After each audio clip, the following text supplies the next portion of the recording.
Assalamu alaikum, I'm Aisha and you're watching Samaa News. Here are today's headlines.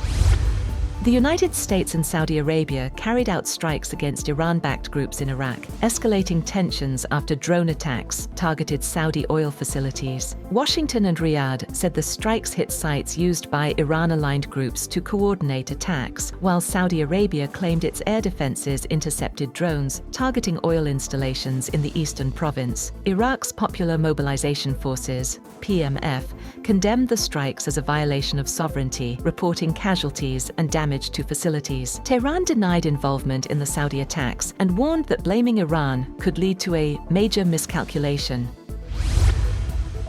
President Donald Trump has vowed to hit Iran hard after the U.S. military said it intercepted multiple Iranian ballistic missiles targeting American forces in the Middle East. In an interview, Trump said Iran would get a beating, but added that talks with Tehran would continue. Trump confirmed that the overnight U.S.-Saudi airstrikes on Iran-aligned militias in Iraq were carried out in coordination with the Iraqi government. Trump described the groups as a cancer on the world and said Washington was considering further action against them. Iran's Islamic Revolutionary Guard Corps, IRGC, has claimed it targeted a U.S. military base and CENTCOM facility in Jordan with ballistic missiles, escalating tensions across the Middle East. The IRGC also claimed it stopped 3 oil tankers in the Strait of Hormuz after they ignored warnings. Jordan's military, however, said its air defenses intercepted and destroyed 5 Iranian missiles targeting its territory.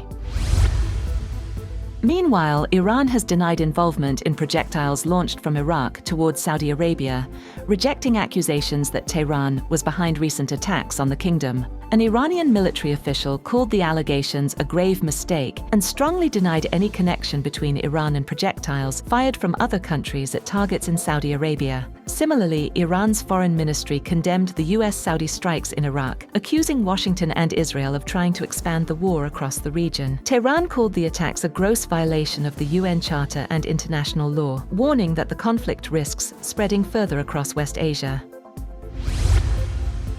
On the other hand, Iran's President Masoud Pezeshkian has urged Iranians to stand firm against what he described as the enemy, saying they must resist injustice and oppression. Pezeshkian also said Iran must not oppress its own citizens, claiming the country has proven itself a unique model of resistance. Field Marshal Asim Munir has reaffirmed Pakistan's commitment to Kuwait and regional peace during a meeting with Kuwaiti Foreign Minister Sheikh Jarrah Jaber Al Ahmed Al Sabah. The two discussed regional security and matters of mutual interest, with Kuwait appreciating Pakistan's support for peace and stability. The Kuwaiti Foreign Minister also had separate meetings with Prime Minister Shehbaz Sharif and Foreign Minister Ishaq Dar. During the meeting, Prime Minister Sharif reaffirmed Pakistan's solidarity with Kuwait and strongly condemned attacks on Kuwait and other Gulf states. On the other hand, Yemen's Houthi group is reportedly considering imposing fees on commercial ships using the southern Red Sea. The move would target traffic through the Bab el-Mandeb, a vital gateway for global trade. The Houthis had last week declared a naval blockade of Saudi Arabia, raising fresh concerns over energy supplies and shipping. Iran has rejected Oman's proposal for joint regional management of the Strait of Hormuz. According to a senior Iranian official, Tehran insists the strategic waterway must remain under Iranian control and dismissed the Omani proposal as unworkable. The decision deals a setback to efforts aimed at easing tensions over the vital shipping route, which is key to global energy supplies. United Nations experts have concluded that Boeing 727 aircraft identified in a Reuters investigation were used to transport fighters, weapons and drones for Sudan's Rapid Support Forces. According to a draft UN report, the aircraft carried RSF personnel, mercenaries and military equipment, including drones and weapons. The findings add to international scrutiny of the RSF, which UN investigators have accused of committing genocide in Sudan's Darfur region.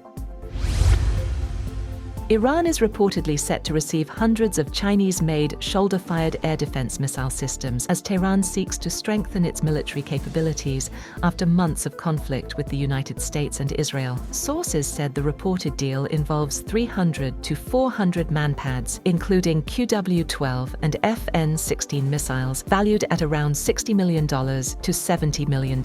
China rejected the claims as completely groundless, while Pakistan's military also denied involvement in any transfer of Chinese air defense weapons to Iran.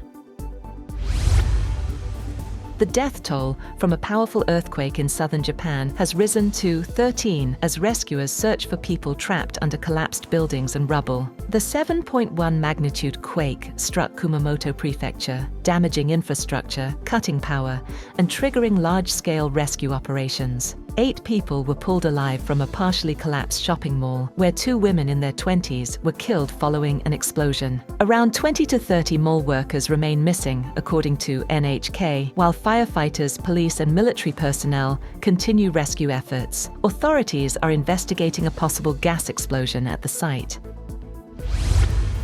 That's all for now. For more updates, visit www.samaa.tv.